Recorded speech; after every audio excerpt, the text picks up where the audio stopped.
Junior চিকিৎসকরা কিছুক্ষণ আগেই সাংবাদিক বৈঠক করেছেন এবং তারা কিন্তু পরিষ্কার জানিয়ে দিয়েছেন যে তাদের তরফ থেকে যে মেল আজকে বিকেলে করা হয়েছিল সেই মেলের কিন্তু সদুত্তর দিয়ে এখনো পর্যন্ত নবান্নর তরফে কোনো কমিউনিকেশন করা হয়নি।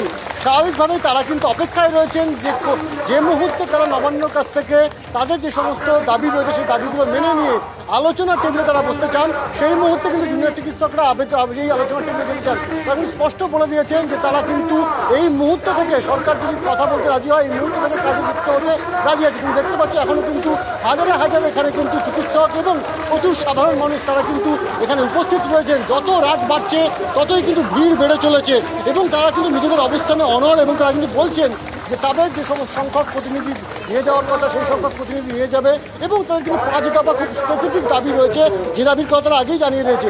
ফলত তারাও কিন্তু চাইছে যে একেবারে একটা ওপেন স্পেসে ওপেন মাইন্ডে আলোচনা হোক এবং সংবাদ মাধ্যমের সামনে সম্পূর্ণ যাতে লাইভ টেলিকাস্ট হয় সেই দাবিও কিন্তু তারা রেখেছে।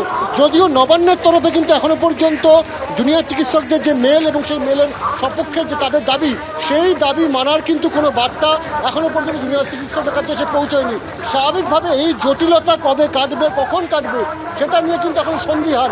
জুনিয়র চিকিৎসকরা চাইছেন যে নবান্নর তরফ থেকে যত দ্রুত সম্ভব তাদের কাছে বার্তা আসুক, তারাও আলোচনায় বসতে প্রস্তুত। কিন্তু এখনও পর্যন্ত যে জায়গায় রয়েছে তাতে কিছুক্ষণ আগে আমরা দেখেছি স্বাস্থ্য প্রতিমন্ত্রী তিনি সাংবাদিক বৈঠক করেছেন, একদিকে মুখ্য সচিব তিনি অন্যদিকে ডিজিকে নিয়ে তাদের তরফ থেকেও কিন্তু বার্তা দেওয়া হচ্ছে চিকিৎসকদের কাজে ফেরার কথা বলে এবং বারবার মনে করিয়ে দেওয়া হচ্ছে যে সুপ্রিম কোর্টের যে নির্দেশ রয়েছে গতকালই বিকেল 5টার মধ্যে তাদের কাজে যোগ দিতে নির্দেশ দিয়েছিল সুপ্রিম কোর্ট, সেই নির্দেশ তারা মানছেন না, এখনও পর্যন্ত মানেননি, সেই বার্তাও কিন্তু বারবার দেওয়া হচ্ছে।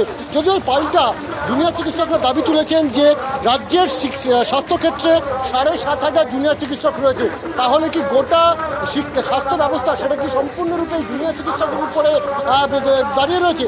এই প্রশ্নও কিন্তু তারা তুলতে শুরু করেছেন।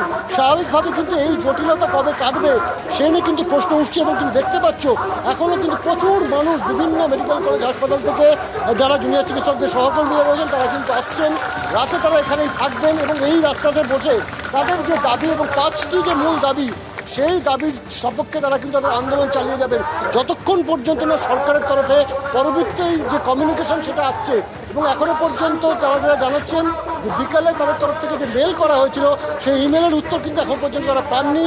সেই মেলের উত্তর পাওয়ার পর তারা পরবর্তী পর্যায়ে নিজেদের মধ্যে চিন্তাভাবনা করে কথাবার্তা বলে পরবর্তী সিদ্ধান্ত নেবে। শুভজিৎ, বেশ, একেবারে পরবর্তী সিদ্ধান্ত কি হয়, কিভাবে এই যে কার্যত একটা অচল অবস্থা তৈরি হয়েছে, একটা ডেডলক সিচুয়েশনের দিকে পরিস্থিতি যাচ্ছে, সেটা কাটে কিভাবে, আলোচনার বলটা গড়ায় কিভাবে, সেদিকে আমাদের নজর থাকবে। কিন্তু একেবারে রাজ্যের তরফে স্পষ্ট আজকে বলে দেওয়া হয়েছে যে খোলা মনে তারা আলোচনা করতে চায়, কিন্তু শর্ত চাপিয়ে সেটা সম্ভব নয়। চন্দ্রিমা ভট্টাচার্য স্বাস্থ্য প্রতিমন্ত্রী তিনি এই শর্ত চাপানোর মধ্যে রাজনীতি রয়েছে বলে মনে করছেন এবং রাত্রিবেলা যেভাবে ভোর রাতে মেল পাঠানো হয়েছে তার মধ্যেও রাজনীতি খুঁজে পাচ্ছে রাজ্য সরকার।